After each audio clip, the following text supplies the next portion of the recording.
Sammy's wife came to me. Sammy didn't have a wife. It was your wife who had diabetes. Memento wasn't just a mind-bending thriller about a man with memory problems. It was the blueprint that launched Christopher Nolan's entire career. A film created against impossible odds that Hollywood executives originally wanted to completely restructure. The production was a masterclass in low-budget ingenuity, with actors frequently confused about which timeline they were shooting.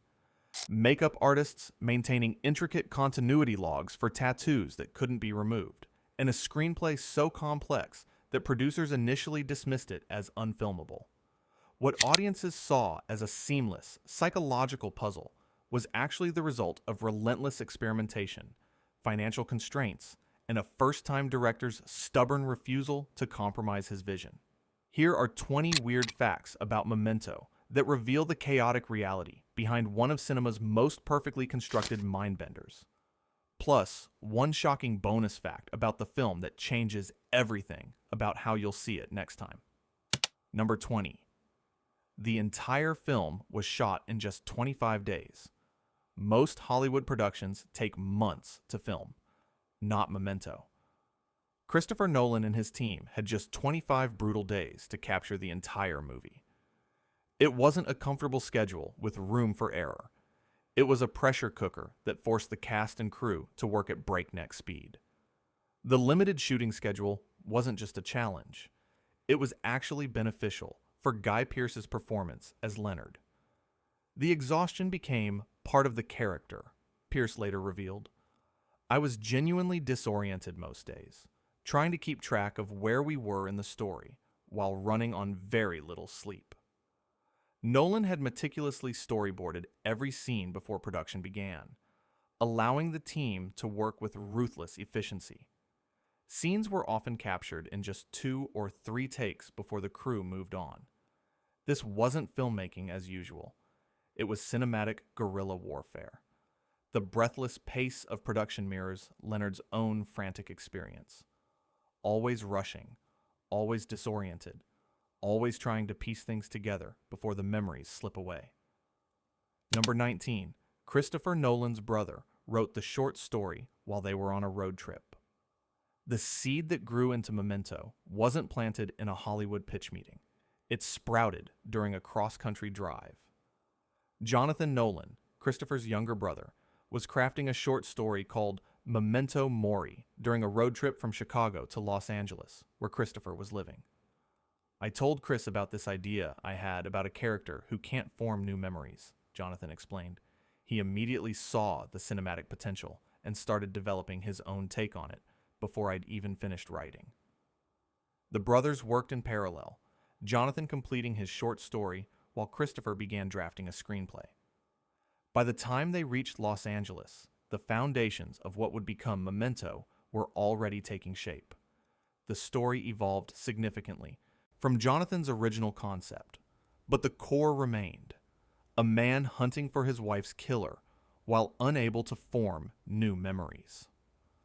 What makes this even more remarkable is that this collaborative genesis happened before either Nolan brother had established themselves in Hollywood. It wasn't a calculated career move. It was simply 2 brothers, trapped in a car for days, exchanging ideas that would ultimately redefine nonlinear storytelling in cinema. Number 18. The film was rejected by every major studio. Memento wasn't an easy sell in Hollywood. It was a door slammed in Christopher Nolan's face. Repeatedly, every major studio rejected the script, not because they didn't recognize its brilliance, but because they feared audiences wouldn't be able to follow its reverse chronology. They all said the same thing, Nolan recalled. They loved the script but wanted me to tell it chronologically. They didn't believe audiences would sit through a film told backward. One executive even suggested adding a voiceover to explain the plot to viewers. Another proposed color-coding scenes to help audiences track the timeline. Nolan refused all suggestions that would compromise his vision, instead securing independent financing through New Market Films, who took the risk no major studio would. This rejection tour through Hollywood became something of a blessing. Without studio interference, Nolan maintained complete creative control, resulting in the uncompromised vision that ultimately reached screens. The irony wasn't lost on anyone when those same studios later competed to distribute the film after its successful festival run. The rejection that could have killed Memento instead ensured its purity.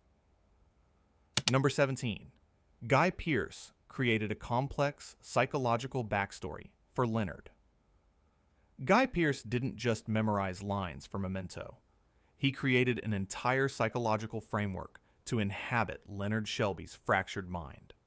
It wasn't simple character preparation. It was psychological architecture. I developed a complete history for Leonard that existed before his injury, Pearce explained. I needed to understand who he was before his condition to portray who he became after it. Pearce constructed detailed memories of Leonard's life with his wife, his career as an insurance investigator, and even mundane details like his morning routine. Then, he systematically worked to suppress these memories during scenes, creating the cognitive dissonance that defines Leonard. Most intriguingly, Pearce kept a separate notebook for each timeline in the film, one for the color sequences moving backward, and another for the black and white sequences moving forward. Between takes, he would only consult the appropriate notebook, physically compartmentalizing Leonard's fragmented experience. This method wasn't just acting technique.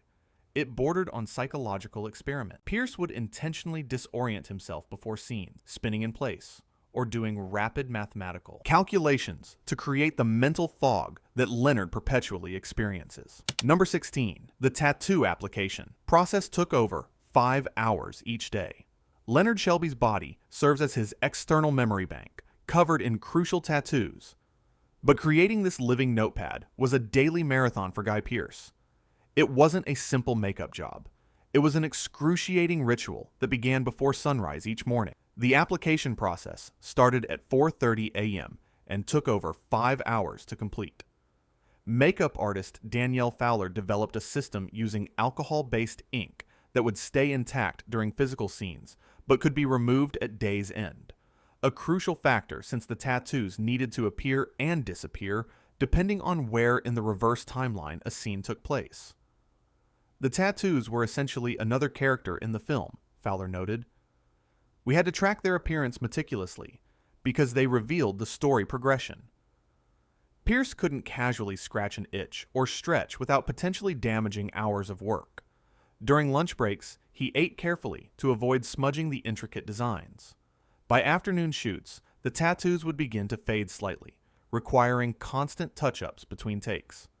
What audiences saw as permanent markers of Leonard's investigation were actually fragile, temporary creations requiring more maintenance than most of the film's sets. The physical discomfort Pearce endured became another layer of his performance, a man literally imprisoned by the words on his skin. Number 15. The iconic Polaroid photo sequence was created without special effects. The striking image of a Polaroid photo, developing in reverse, starting as a fully formed image and gradually fading to blank, became one of Memento's most iconic visual signatures. But this wasn't digital wizardry. It was old-school ingenuity. Christopher Nolan refused to use CGI for this effect. Instead, he filmed actual Polaroid photos developing, then played the footage backward. But capturing this required precision beyond what standard photography allowed. We built a special rig with extremely bright lights to overexpose the Polaroid as it developed, explained cinematographer Wally Pfister.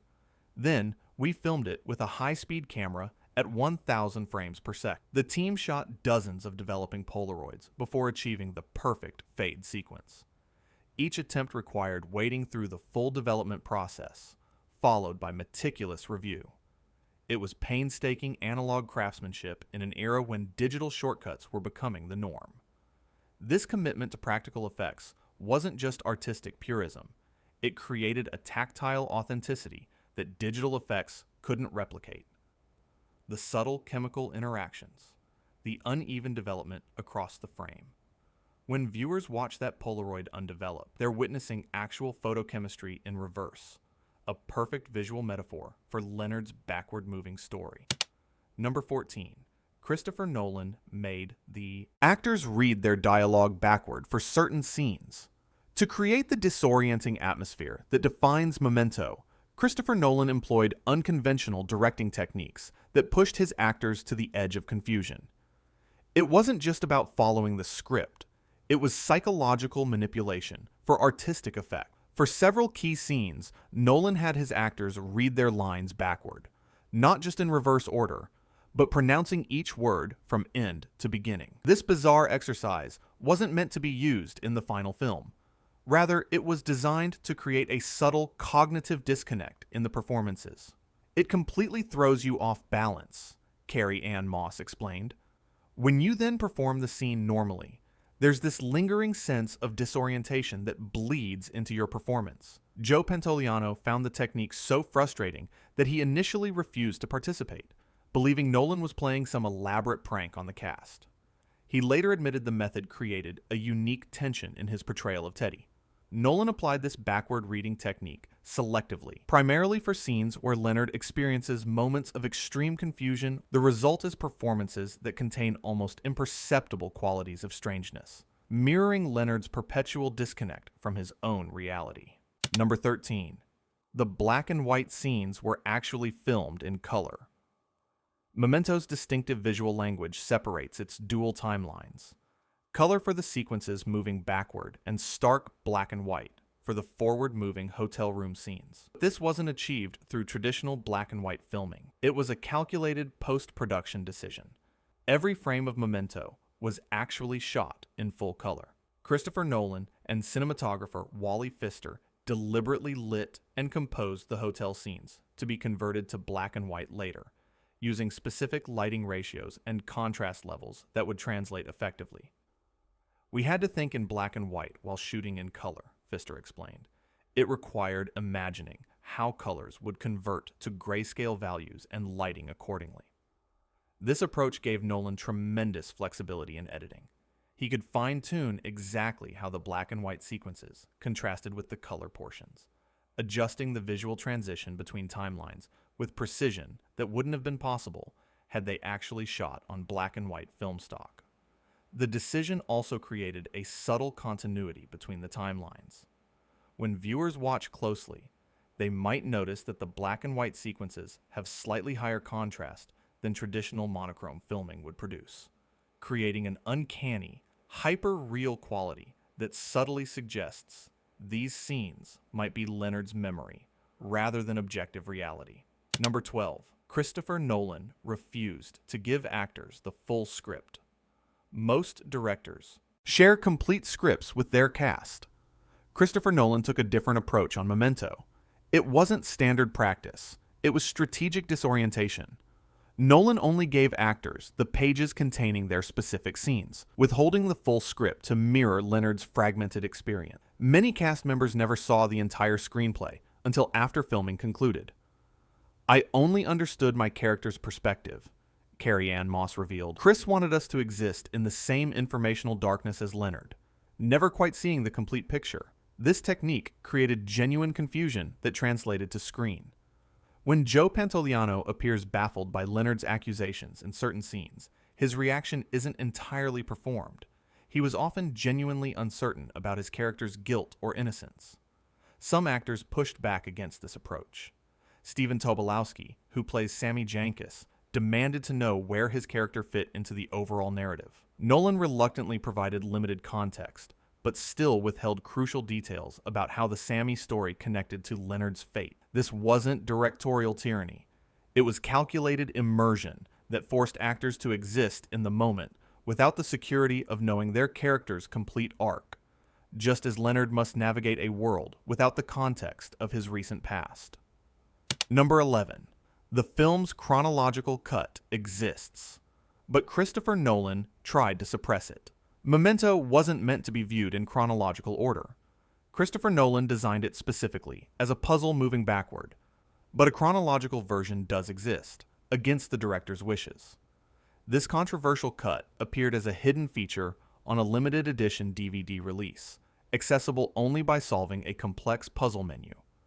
Nolan didn't want to include it at all, arguing it fundamentally undermined the film's purpose.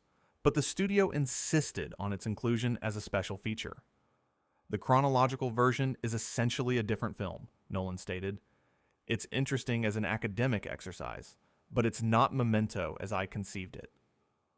When viewed chronologically, Memento transforms from a mystery into something closer to a Greek tragedy.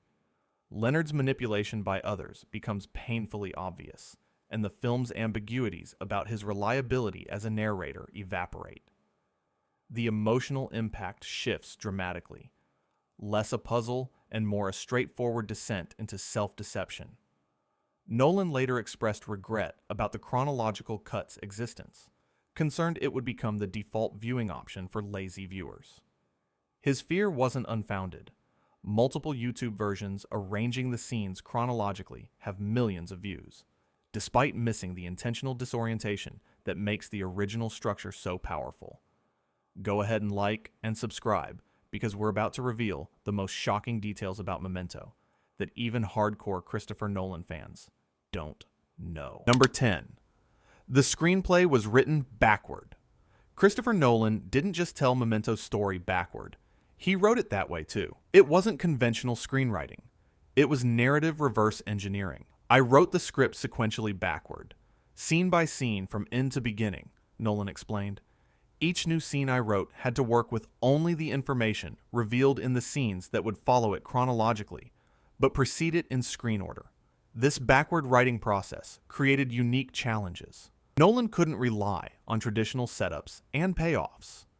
Instead, he had to craft scenes that would resonate differently on first viewing versus subsequent viewings when the audience possessed more information than Leonard does. Nolan maintained two separate documents during writing: the script itself and an extensive chronological timeline tracking every event, including what Leonard knows at each moment. This timeline grew to over 30 pages, becoming the production's Bible during filming. The method extended beyond structure to dialogue. Conversations were crafted so they could be interpreted multiple ways depending on what the audience knew. Remember, Sammy Jankis isn't just a tattoo. It's a phrase whose meaning transforms completely by the film's end. This backward construction wasn't just stylistic flourish. It forced viewers to experience Leonard's confusion, piecing together the narrative just as he struggles to construct his reality from fragments. Number 9. Brad Pitt was originally cast as Leonard, but dropped out. Guy Pearce embodied Leonard Shelby so completely, it's difficult to imagine anyone else in the role. But Memento was almost a very different film, starring one of Hollywood's biggest names. It wasn't the indie breakthrough we know. It would have been a Brad Pitt vehicle. Pitt was initially cast as Leonard and was deeply involved in early development. His star power helped Nolan secure meetings with studios that would otherwise have ignored a first-time director's complex script. But creative differences emerged as production approached. Brad had his own ideas about Leonard's motivations, one production insider revealed. He wanted more clarity about whether Leonard was a victim or villain, while Chris preferred maintaining that ambiguity. When Pitt exited just weeks before filming was scheduled to begin, the project nearly collapsed. Financiers threatened to pull funding without a bankable star. Nolan stood firm on his vision, eventually convincing investors that the story itself was the star, not the lead actor. Guy Pearce, then primarily known for The Adventures of Priscilla, Queen of the Desert, and L.A. Confidential, wasn't the obvious choice for a psychological thriller, but his relative anonymity to American audiences became an asset, allowing viewers to project onto Leonard without the baggage of a familiar star persona. Number 8. The film's budget was so low that scenes were filmed in crew members' apartments. Memento wasn't produced with Hollywood excess. It was guerrilla filmmaking on a shoestring budget of just $9 million, tiny by industry standards for a feature film. This financial constraint forced Christopher Nolan to embrace creative solutions that inadvertently shaped the film's distinctive look. Many of Memento's locations weren't professional sets or rented venues. They were the actual homes and apartments of crew members. The motel room where Leonard spends much of the film wasn't a set. It was a hastily redecorated room at a genuinely shabby Los Angeles motel where the production paid a weekly rate lower than what many productions spend on daily catering. We couldn't afford traditional location fees, production designer Patty Podesta explained. So we used my apartment for Natalie's house and our production coordinator's place for the bathroom where Leonard takes his memory test. This approach wasn't just economical. It added authentic lived-in qualities that purpose-built sets often lack. The spaces feel genuinely inhabited rather than designed. The motel has actual wear patterns where countless guests have touched doorknobs and leaned against walls. These budget constraints extended to the film's sparse, high-contrast aesthetic. Unable to afford elaborate lighting setups, Nolan and cinematographer Wally Pfister embraced a stripped-down visual style that relied heavily on practical light sources, a limitation that became one of the film's most distinctive visual signatures. Number 7. Carrie-Anne Moss shot Memento.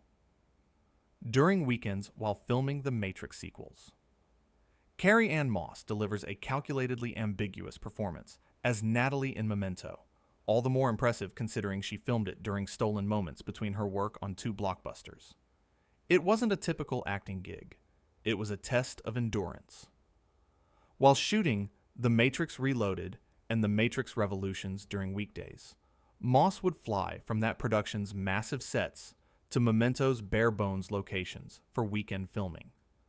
She essentially worked 7 days a week for months, toggling between Trinity's leather-clad certainty and Natalie's manipulative vulnerability. I'd go from these elaborate action sequences with hundreds of crew members to Christopher Nolan's tiny set with maybe 15 people total, Moss recalled.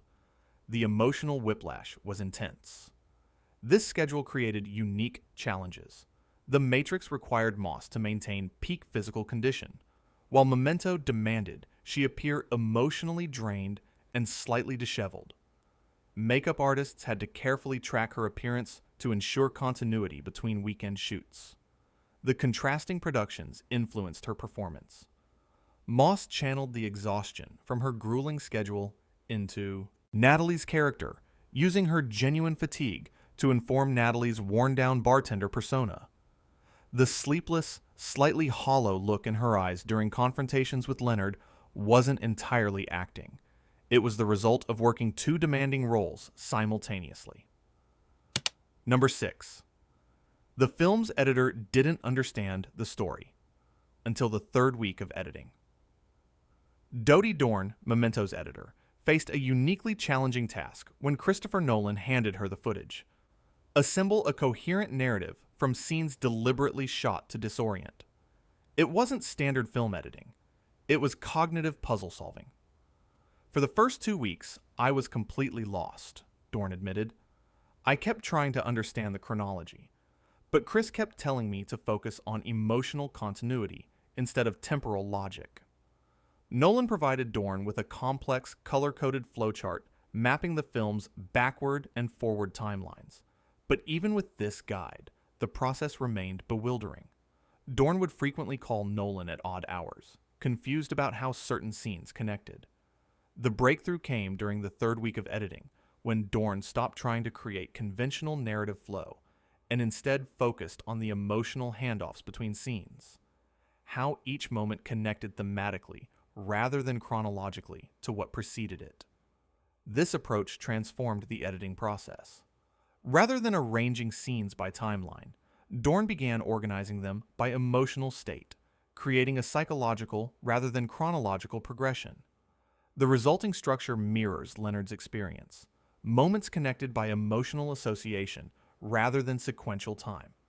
What makes this even more remarkable is that this complex editing was completed on physical film, using traditional Moviola equipment, not digital editing software, that would have made it easier to experiment with different scene arrangements. Number 5. The film's iconic opening sequence was actually added after test screenings. Memento's unforgettable opening shot, a Polaroid photograph undeveloping as a bullet returns to a gun and a dead man springs back to life, wasn't part of Christopher Nolan's original cut. It wasn't the planned introduction. It was crisis management. Early test screenings revealed that audiences were struggling to grasp the film's reverse chronology. Viewers became confused and frustrated, with many giving up entirely on following the narrative. Nolan needed a solution that wouldn't compromise his vision, but would provide viewers with a conceptual framework. We needed to establish the backward movement immediately, Nolan explained. The undeveloping Polaroid became a perfect visual metaphor. It demonstrates exactly how the film works in the first 10 seconds. The sequence was shot after principal photography had wrapped, using a skeleton crew. The bullet retrieval effect was achieved practically. The scene was filmed normally, then played backward, with no digital manipulation required. This addition proved transformative.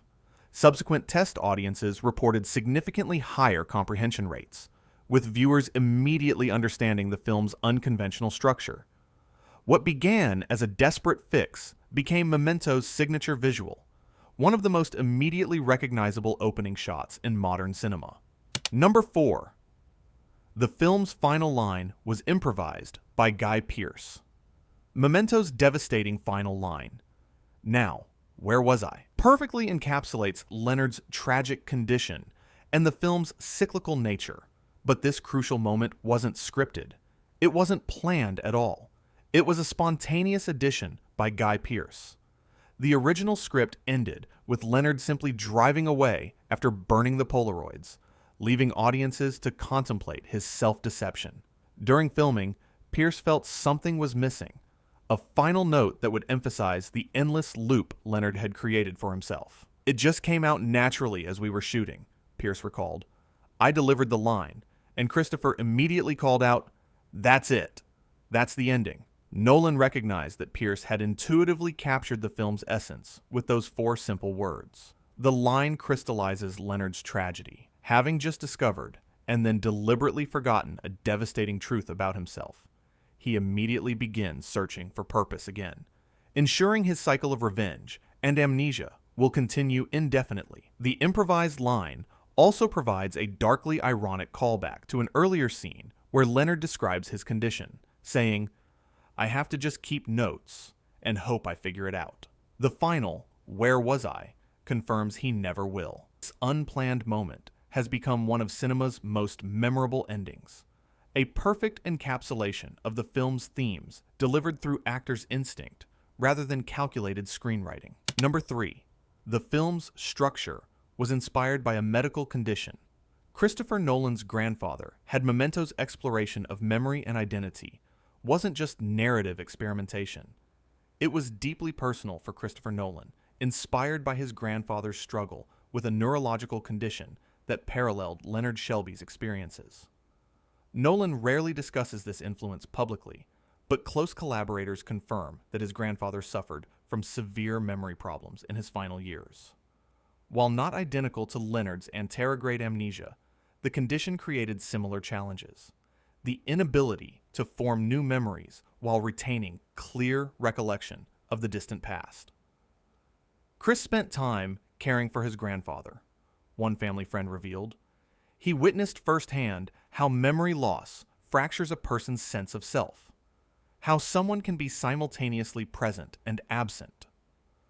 Nolan observed how his grandfather would create systems to navigate daily life: notes, routines, and familiar objects serving as anchors. These coping mechanisms directly informed Leonard's methodology in the film.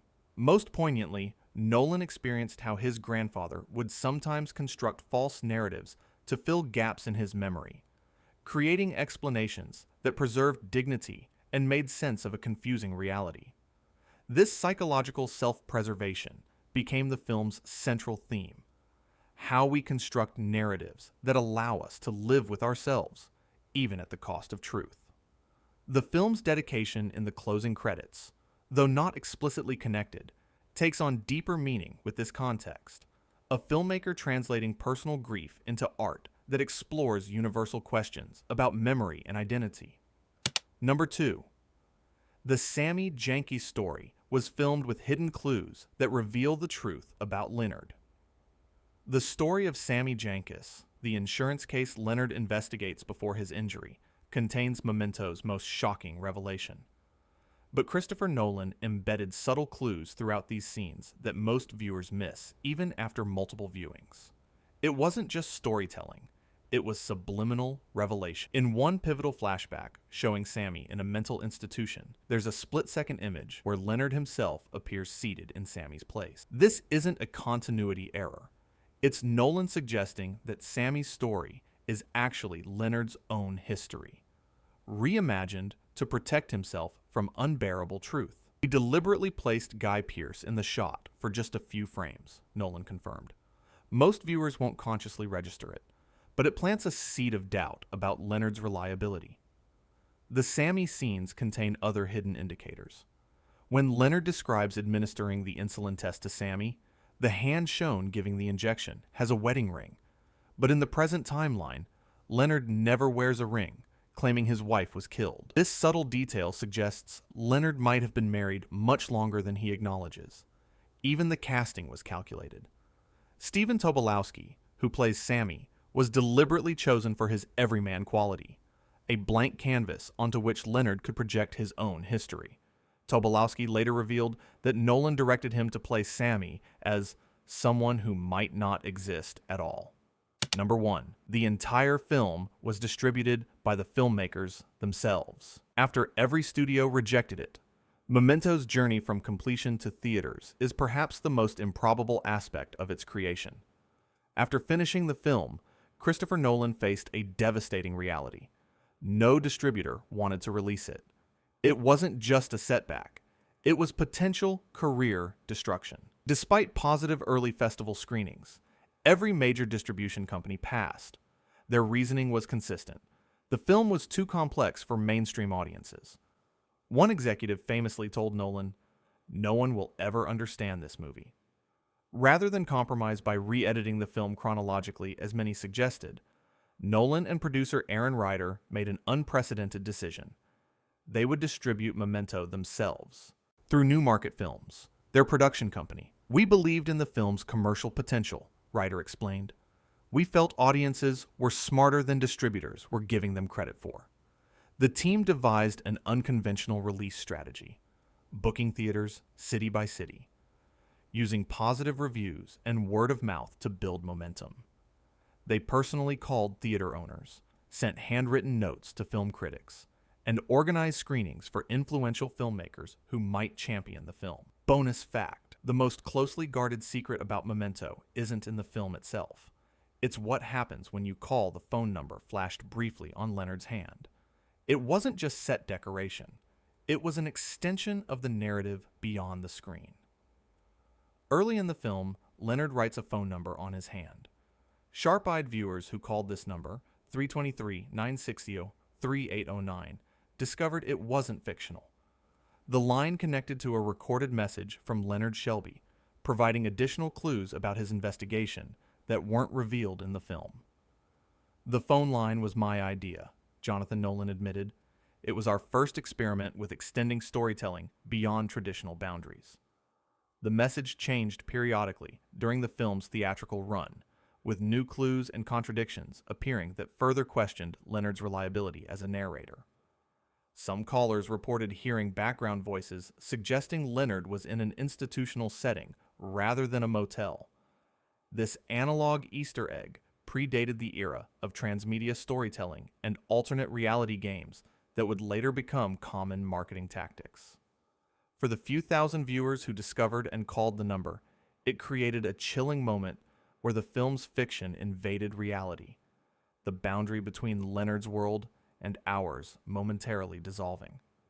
Though the line was eventually disconnected, recordings of the messages have become collector's items among film enthusiasts, preserved as evidence of the Nolan brothers' early understanding that storytelling could extend beyond traditional media boundaries. If you've enjoyed these revelations about Memento, hit subscribe for more deep dives into the films that changed cinema forever. And remember, we all lie to ourselves to be happy. The trick is knowing when to stop believing. Stop.